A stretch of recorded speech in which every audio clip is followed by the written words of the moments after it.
और सामाजिक सुधार आंदोलन। धार्मिक और सामाजिक सुधार आंदोलन। आपकी सोच इससे डेवलप होगी अगर आप खुले मस्तिष्क से चीज़ों को समझेंगे और खुद से सवाल करेंगे, चिंतन करेंगे, तो यही एनलाइटनमेंट का प्रोसेस है। धार्मिक और सामाजिक सुधार आंदोलन, religious and social reforms movement. Religious and social reforms movement,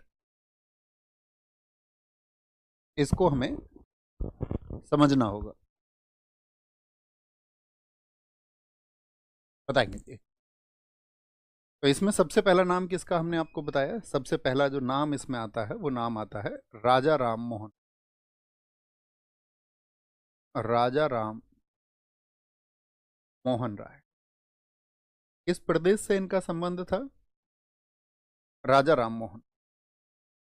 इनका जन्म याद रखना साथी, इनका जन्म हुआ 1772 में, या यूं कहें 22 मई 1772 को। और जो इनकी मृत्यु हुई वो हुई 1833 में।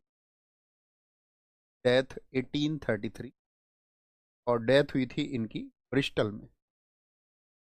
ब्रिस्टल यानी कि इंग्लैंड में। युगों युगों के बाद में कोई ऐसा पुरुष पैदा होता है साथी, और जो जन्म हुआ इनका ये हुआ पश्चिम बंगाल में। पश्चिम बंगाल। तो पहले मैं आपको बताना चाहूंगा कि भारत में इनको किन नामों से पुकारा जाता है, और उन्हीं नामों के द्वारा आप समझने का प्रयास करना कि किसी व्यक्ति को इतने नाम क्यों दिए गए होंगे या उनका क्या रीजंस है। उपनाम, इनके उपनाम आप समझिए। जैसे इनके उपनाम में एक प्रमुख नाम आता है आधुनिक भारत के निर्माता। आधुनिक भारत के निर्माता, भारत के निर्माता इनको कहा गया है। Maker of modern India, maker of modern India. तब हम विस्तार से समझें। पहले note, maker of modern India. इन्हीं को साथी युगदूत सुभाष चंद्र बोस जी ने कहा था, आप लिख सकते हैं इस बात को, युगदूत। इन्हीं को साथी अगर हम बात करें भारतीय राष्ट्रवाद के जनक, भारतीय राष्ट्रवाद के जनक, father of Indian nationalism, father of Indian nationalism,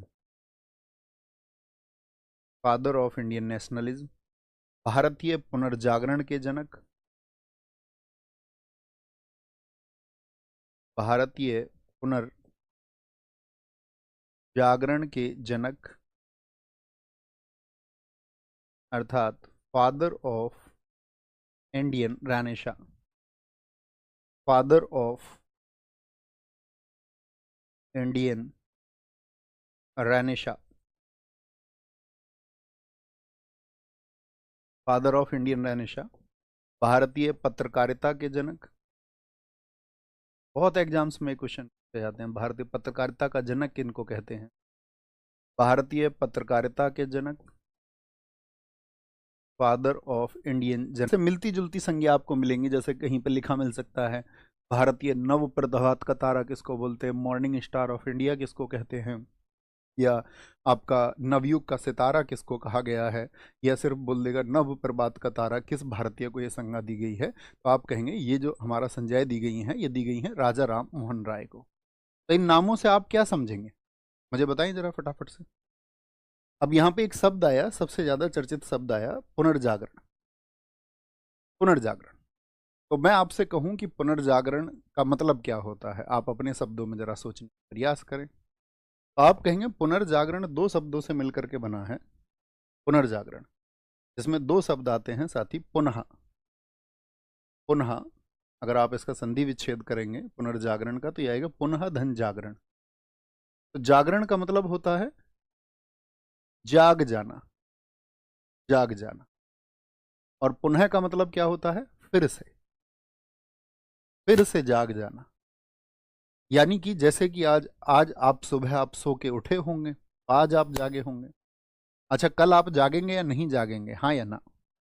तो ये तो हुई आपकी एक ऐसी अवस्था जो एक शारीरिक अवस्था है, जिसमें आप अक्सर सोते हैं, आपके शरीर को नींद की आवश्यकता है, और नींद लेने के बाद में आप पुनः रिवाइव होते हैं, फिर से आप पुनर्जीवित हो उठते हैं, है ना? बीच में तो अवस्था हमारी सोते समय मृतप्राय ही होती है। कहते हैं ना, सोता हुआ व्यक्ति जो है अधमरा होता है। तो एक तो आप शारीरिक अवस्था के लिए जो ये प्रक्रियाएं चल रही है, सामान्य विज्ञान की प्रक्रिया है, शारीरिक प्रक्रिया है।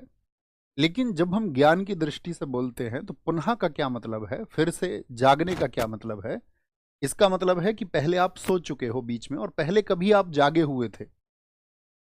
यानी कि आपका, अगर मैं आपसे पूछूं, जैसे एक छोटा सा प्रश्न मेरा आपसे रहेगा, छोटा सा प्रश्न मेरा आपसे ये रहेगा कि जो हमारा वैदिक काल है, या हमारे जो वेद लिखे गए, तो उस समय पर क्या स्त्रियां पर्दा करती थीं, हाँ या ना? आप क्या समझते हैं? अगर आप इस बारे में जानकारी भी नहीं भी रखते हैं तो कोई बात नहीं, लेकिन आप अपने प्राचीन देवियों को आपने देखा होगा, या प्राचीन चित्रों को आपने, या प्राचीन समय की रानियों को यदि आपने देखा हो, प्राचीन समय की रानियों को, जैसे कि रामायण में आपका जिक्र आता है जब माता सीता वनवास के लिए जाती हैं, कि एक अब ऐसा समय आ चुका है कि जिनको कभी किसी ने नहीं देखा, वो आज जनता के बीच से, यानी कि इन आपका कंटकों भरे मार्ग से गुजर रही हैं।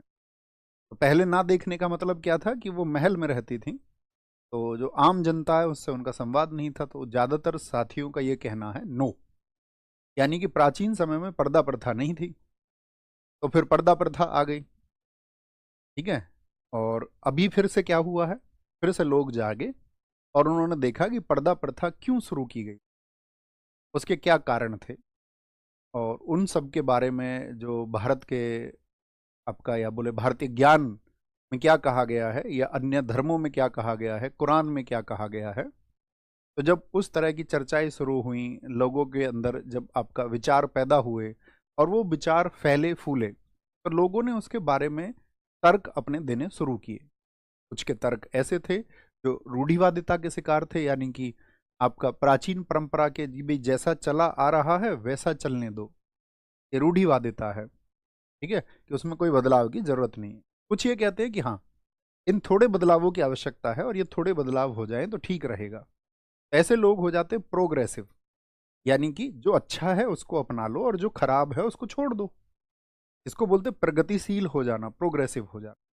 तो समाज में सब तरह के लोग होते हैं, बोले हाँ या ना? भाई कुछ तो ऐसे होंगे जो परंपराओं को त्यागना नहीं चाहते हैं, और कुछ ऐसे होते होंगे जो नवीन परंपराओं को अपनाना चाहते हैं, कि हाँ इसके अपनाने से कोई नुकसान नहीं है। ओके, तो ये सब चीजें हमको समझनी है। तो लोग जागे फिर से, इसको बोला जाता है रेनिशा। क्या है ये रेनिशा? थम्स अप करें, समझ पाए रेनिशा क्या है? रेनिशा का मतलब क्या है कि एक समय के बाद में, जैसे यूरोप में, मैंने आपको बताया यूरोप में क्या हुआ, भारत का लूटा हुआ धन गया ब्रिटेन में। तो ब्रिटेन में आपका जब इंडस्ट्रीज बढ़ी, जब उद्योग धंधे वहाँ बढ़े, तो उद्योग धंधे बढ़े तो लोगों के पास में पैसा आना शुरू हुआ। पैसा आना शुरू हुआ तो वहाँ पर आपका प्रिंटिंग प्रेस जैसी चीज़ें स्थापित हुई। जब प्रिंटिंग प्रेस हुई तो व्यक्ति अपने विचारों को दूर तक भेज सकता था। पहले तो नहीं, तो जो विचारक लोग थे उनके विचार ऐसे होते थे कि गांव तक सीमित रह जाते थे अपने। लेकिन जब प्रेस आई, जैसे आज आप देखिए, कोई भी व्यक्ति अपने संवाद को सोशल मीडिया के माध्यम से कहीं दूर तक पहुंचा सकता है।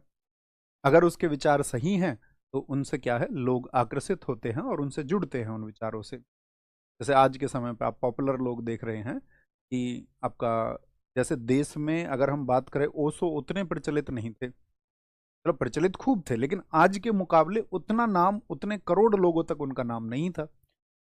लेकिन ये सोशल मीडिया की वजह से हुआ, विज्ञान की वजह से हुआ, कि उनके विचार जो है वो प्रचारित प्रसारित हुए। चाहे फिर हम बाकी किसी भी व्यक्ति की बात करें जिनके विचार प्रचारित प्रसारित हुए, चाहे एच एस सिन्हा रहे हों या आचार्य प्रशांत, आज के दिनों में आप उन्हें सुनते होंगे, जो आपका अध्यात्म के ऊपर बात कर रहे हैं, बहुत सारे मुद्दों के ऊपर बात कर रहे हैं।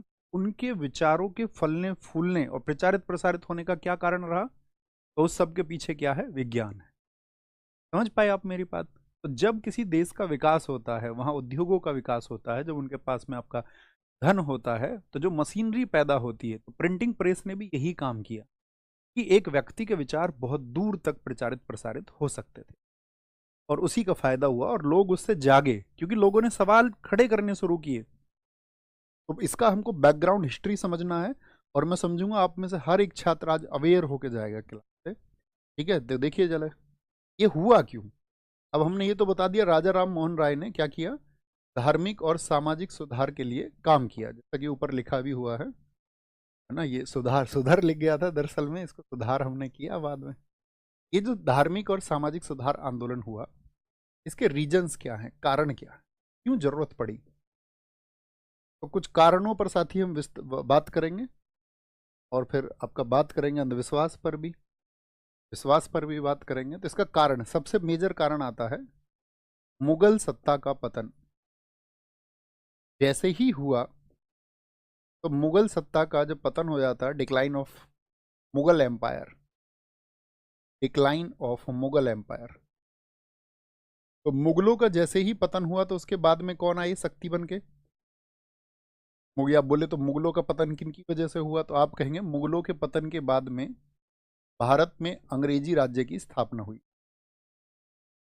भारत में अंग्रेजी राज्य की स्थापना हुई, या हम कहें इस्टेब्लिशमेंट ऑफ, और इसको नोट करना साथी आप, establishment of British empire, establishment of British empire, establishment of British empire.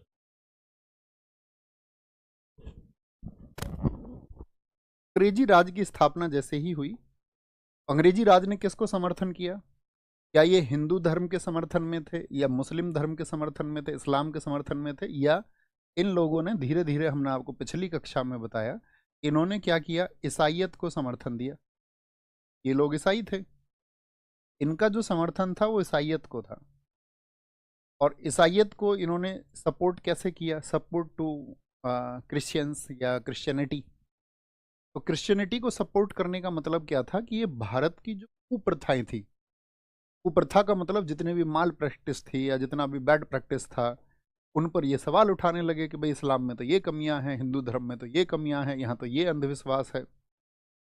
जैसे कि आप सबने सुना होगा कि रात को झाड़ू नहीं लगानी चाहिए, किस किसने सुना अपने घरों में? तो ये भारत में प्रचलित है या नहीं है? बिल्ली रास्ता काट जाए तो रास्ते को पार नहीं करना चाहिए, मंगलवार, बृहस्पतिवार और शनिवार को बाल नहीं काटने चाहिए, अनेक प्रकार की कुप्रथाएं। टूटा हुआ दर्पण, आपका मतलब कुप्रथा तो नहीं कह सकते, अंधविश्वास इसको कहेंगे, टूटा हुआ दर्पण नहीं होना चाहिए। और आप बताएं, एक एक आप भी सोचने का प्रयास करें जो आपने सुनी, ऐसा क्यों होता है। अब उसको बता दिया गया कि लोग इसको अपनाएं। मैं आपको क्रमवार तरीके से बताता हूँ। घर में यदि झाड़ू लगा दोगे तो रात को, तो जो लक्ष्मी है वो बाहर चली जाएगी। अब लक्ष्मी जी प्रतीक है धन का, तो कारण ये था कि रात पहले उजाला नहीं होता था, तो कोई कीमती चीज यदि घर की गिर जाए, मान के चलो किसी के कान की बाली ही गिर जाए, पहले आपका सोना वगैरह किसी के घर में हो अगर, या कोई भी आपका ऐसा हो सकता है कि झाड़ू की वजह से कुछ कीमती चीज अंधेरे में कहीं घर से बाहर ना चली जाए, तो घर से बाहर जब कीमती चीज चली जाएगी तो यानी कि धन चला जाएगा, तो उसको बोला गया कि लक्ष्मी बाहर चली जाएंगी, उसका गमन बाहर की तरफ हो जाएगा। लेकिन अभी क्या है, अभी तो उजाला है सब जगह, अभी तो आप रात में भी देख सकते हैं। अब उसको कमान तरह के जो कुतर्क लोगों ने दिए कि बोले नहीं, इससे लक्ष्मी जी रुष्ट हो जाती हैं, नाराज हो जाती हैं। तो नाराज होने का अर्थ नहीं है ना कि आप रात में झाड़ू लगा लोगे। अक्सर नियम तो ये होना चाहिए, जब कभी भी गंदगी हो उसकी सफाई होनी, जहाँ कहीं भी गंदगी हो, है ना। जब हम स्वच्छता की बात करते हैं तो इसका यही मायना है। रात को उल्लू दिखा तो अब शगुन है, अब उल्लू को दिखता ही रात में है तो वो रात में ही गमन करेगा। एक तरफ आप उसको लक्ष्मी जी का वाहन बताते हैं और एक तरफ आप उस पर क्वेश्चन मार्क लगाते हैं। बड़े कमाल की बात है। और बताइए और क्या था? दर्पण टूटा हुआ नहीं रखना चाहिए, तो सीधे से सिद्धांत ये रहा होगा पीछे कि दर्पण को सहेज के रखें क्योंकि वो आसानी से टूट जाता है। बिल्ली काट जाएगा, ऐसा होता है कि किसी